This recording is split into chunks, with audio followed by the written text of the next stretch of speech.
Hello, mambo vipi mabibi na mabwana. Karibu kwenye kipindi chetu cha Jibu la ChatGPT kutoka hapa Sampromo Media, kinacholenga zaidi kujibu maswali yote yenye utata kwa kutumia akili bandia, yani AI.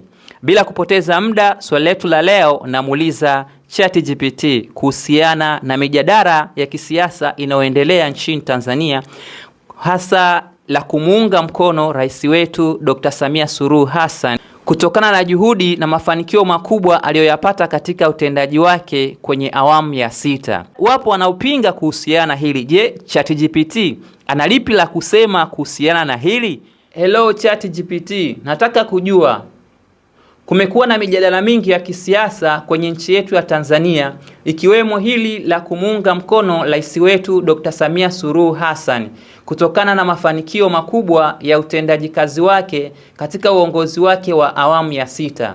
Japo kuna watu wachache wanapinga juhudi hizi. Sasa nataka kujua, nini mtazamo wako kuhusiana na hili? Na unafikiri ni kundi gani lipo sahihi na ni kwa sababu gani?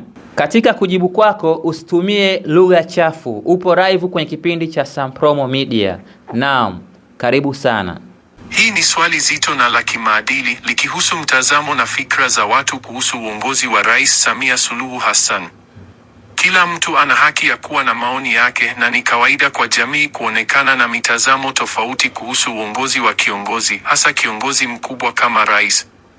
Moja, kundi linalomsapoti Rais Samia. Wale wanaomsapoti Rais Samia Suluhu Hassan mara nyingi wanampongeza kwa mabadiliko na juhudi alizozifanya katika kipindi cha uongozi wake. Wengi wao wanaona kuwa amefanya kazi nzuri katika nyanja mbalimbali kama vile